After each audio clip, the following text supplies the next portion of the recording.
অযৌন প্ৰজনন কাক বোলে ইতিমধ্যে কৈছোঁ যে অযৌন প্ৰজনন কি যি প্ৰজনন প্ৰক্ৰিয়াত কি হ'ব তোমাৰ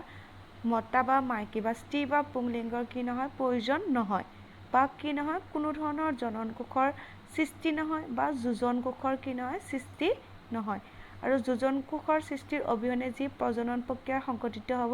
তাক কি কয় অযৌন প্ৰজনন বুলি কোৱা যায়। এতিয়া চোৱা অযৌন প্ৰজননৰ কেইটা প্ৰকাৰ আছে বা কেইটা ভাগত ভগাব পাৰি। এতিয়া অযৌন প্ৰজননৰ বহুতো প্ৰকাৰ আছে কিন্তু আমি সহজভাৱে বুজিবৰ কাৰণে কি কৰিম অযৌন প্ৰজননৰ কি কৰিছোঁ আমি দুটা ভাগত ভাগ কৰিছোঁ। এটা হ'ল নিম্নস্তৰীয় জীৱৰ অযৌন প্ৰজনন অৰ্থাৎ যিমানবোৰ নিম্ন স্তৰৰ জীৱ আছে যেনে প্ৰতিষ্ঠা এমিবা যিমানবোৰ আছে সিহঁতৰ ক্ষেত্ৰত কি হ'ব কেনেধৰণৰ অযৌন প্ৰজনন সংঘটিত হয়। আনহাতে আৰু এটা হ'ব কি উচ্চস্তৰীয় জীৱৰ অযৌন প্ৰজনন। উচ্চস্তৰীয় জীৱ মানে কি হ'ব বিশেষকৈ উচ্চস্তৰীয় প্ৰাণী দেহত বা মানুহ বা স্তন্যপায়ী দেহত কি নহয় অযৌন প্ৰজনন নহয়। তাৰ বিপৰীতে কি হ'ব উচ্চস্তৰীয় জীৱ যেনে উদ্ভিদবোৰত কি দেখা পোৱা যায় অযৌন প্ৰজনন কি দেখা পোৱা যায়। সেইখিনি আমি পিছত আলোচনা কৰিম। নেক্সট চোৱা অযৌন নিম্নস্তৰীয় জীৱৰ কি আছে অযৌন প্ৰজনন কেনেকৈ কৰে। এতিয়া নিম্ন স্তৰৰ প্ৰাণী মানে আমি প্ৰধানকৈ কি ভাবিম এমিবা প্ৰতিষ্ঠা বা স্পঞ্জ এনিলিডা যিমানবোৰ আছে সিহঁতে কেনেধৰণৰ অযৌন প্ৰজনন কৰে। এতিয়া অযৌন প্ৰজনন কি কৰিছে কেইবাটা ভাগত ভাগ কৰিছে এই নিম্নশ্ৰেণীৰ জীৱৰ ক্ষেত্ৰত। তাৰে প্ৰথমতে বেছিকৈ দেখা পোৱাটো হৈছে কি কোষীয় বিভাজন বা কৌশিক ভাজন। কৌশিক ভাজন শব্দটোৰ অৰ্থ হৈছে কি কোষটো তোমাৰ কি হ'ব ডিভাইড হৈ যেইটা ভাগত ভাগ হয় সেইটাৰ পৰা কি হ'ব নতুন নতুন জীৱৰ কি হ'ব সৃষ্টি হ'ব। এতিয়া চোৱা যিবোৰ মনেৰা প্ৰতিষ্ঠা বা এমিবা হওক এইবোৰ জীৱৰ ক্ষেত্ৰত কি হয় সিহঁতৰ দেহটো কি হ'ব মাইট'চিছ বিভাজনৰ দ্বাৰা দুটা ভাগত ভাগ হ'ব। প্ৰথমতে কি হ'ব যিখিনি কোষকেন্দ্ৰ থাকে কোষকেন্দ্ৰখিনি দুটা ভাগত ভাগ হ'ল। তাৰপিছত যিখিনি প্ৰট'প্লাজম থাকে সেইখিনি কি হ'ব দুটা ভাগত ভাগ হ'ব। যেতিয়া দুটা ভাগত কোষটো ভাগ হ'ব তেতিয়া কি হ'ব দুটা কোষৰ সৃষ্টি নহয়। যি দুটা কোষ সৃষ্টি নহয় কোষৰ সলনি কি হ'ব সেই দুটা কোষে কি হ'ব দুটা জীৱ হিচাপত বা অপত্য জীৱ হিচাপত কি কৰিব কাম কৰিব। আৰু এটা কথা মনত ৰাখিবা যেতিয়া অযৌন প্ৰজনন সংঘটিত হয় তাত সদায় কি পোৱা যায় মাইট'চিছ কোষ বিভাজনহে দেখা পোৱা যায়। তাত কি পোৱা নাযায় মিঅ'চিছ কোষ বিভাজন দেখা পোৱা নাযায়। মিঅ'চিছ ক'ত দেখা পোৱা যাব যেতিয়া যৌন প্ৰজনন সংঘটিত হ'ব। নেক্সট চোৱা বহু বিভাজনটো কৌশিক ভাজনৰ এটা প্ৰকাৰ। তাত কি হ'ব যিটো কোষকেন্দ্ৰ থাকে কোষকেন্দ্ৰটো কি হ'ব একাধিকবাৰ অৰ্থাৎ এবাৰতকৈ বেছিবাৰ কি হ'ব সিহঁতে বিভাজিত হৈ এটা কোষৰ ভিতৰতে কি কৰিব অসংখ্য কোষকেন্দ্ৰৰ কি কৰিব সৃষ্টি কৰিব। যেতিয়া অসংখ্য কোষকেন্দ্ৰৰ সৃষ্টি হ'ব তাৰপিছত কি হ'ব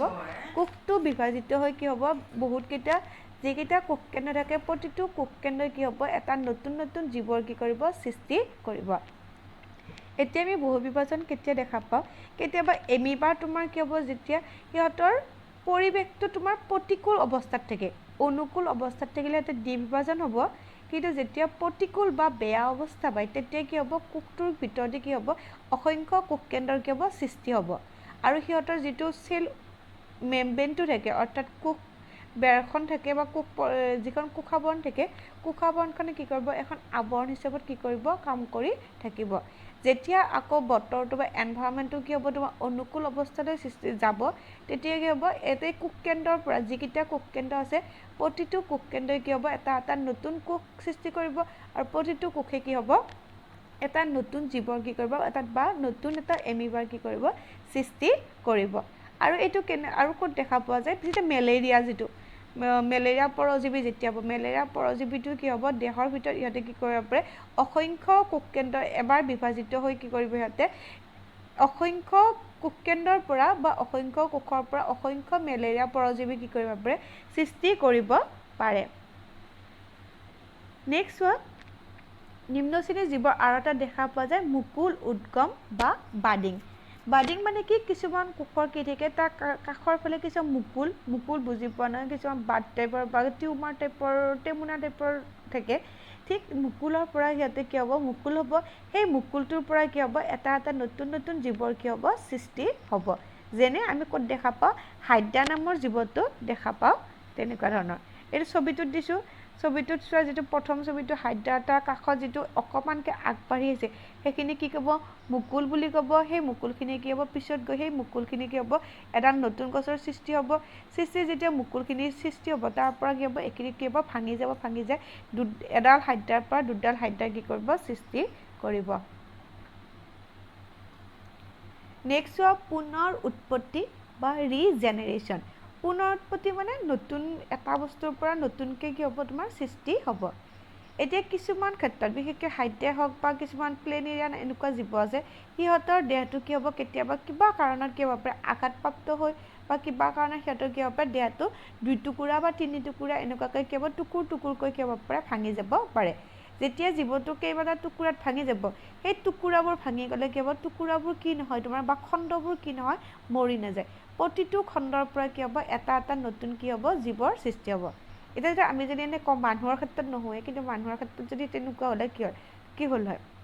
এতিয়া মানুহটো আমাৰ কি হ'ল 2বাৰ বা 3বাৰ তোমাৰ কিবা কাৰণত তোমাৰ ভৰিখন খৰা হৈ গ'ল বা হাতখন খৰা হৈ গ'ল কিবা হাতখন তোমাৰ ছিঙি গ'ল তেতিয়া কি হ'ব ছিঙি যোৱা হাতখন কি হ'ব তোমাৰ মৰি নাযায় ছিঙি যোৱা হাতখনৰ পৰা কি হ'ব আকৌ এটা মৈ সৃষ্টি হ'ম ভৰিখন যদি ছিঙি যায় আকৌ ছিঙি যোৱা ভৰিখনৰ পৰা কি হ'ব মৈ সৃষ্টি হ'ব অৰ্থাৎ যেইটা টুকুৰা হ'ব সেই প্ৰতিটো টুকুৰাৰ পৰা কি হ'ব তোমাৰ এটা এটা নতুন কি হ'ব জীৱৰ সৃষ্টি হ'ব তামাম ডেঞ্জাৰাছ হয়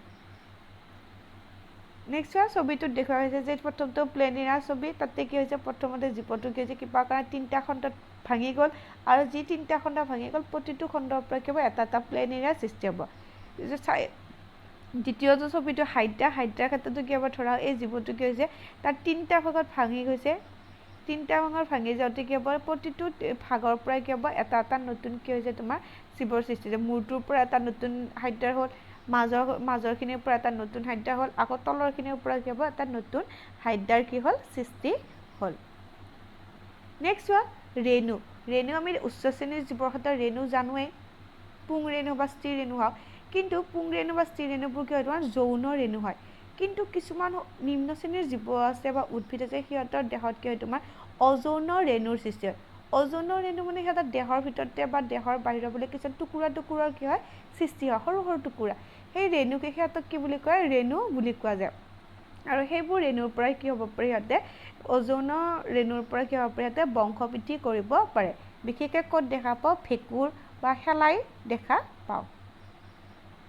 নেক্সট হোৱা প্ৰজনন কণ্ডিকাটোৰ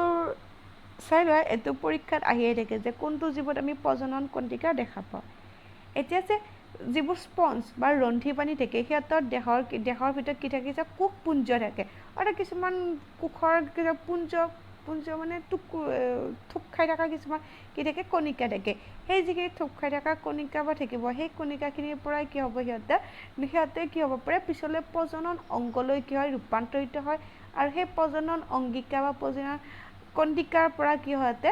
নতুন এটা জীৱৰ কি কৰিব পাৰে সৃষ্টি কৰিব পাৰে এইটো ছবি চোৱা এই ছবিটোত দেখা পোৱা যায় কি যিখিনি ক'লা দীঘল আছে সেইখিনি কি আপোনাৰ প্ৰজনন কণ্ডিকা হয় কোষপুঞ্জ হয় বা প্ৰজনন কণ্ডিকা হয় আৰু এই কোষপঞ্জিকা বা কোষপুঞ্জ বা যিবোৰ কণ্ডিকা থাকে সেইবোৰে কি কৰিব পিছলৈ কি কৰিব পাৰে সিহঁতে একডাল নতুন জীৱৰ কি কৰিব পাৰে সৃষ্টি কৰিব পাৰে এইখিনি হ'ল আজি কি নিম্ন শ্ৰেণীৰ জীৱৰ কি হ'ব তোমাৰ কেনেকৈ সিহঁতে অযৌন প্ৰজনন কৰে নেক্সট যেতিয়া তোমালোকক মই সময় পাম তেতিয়া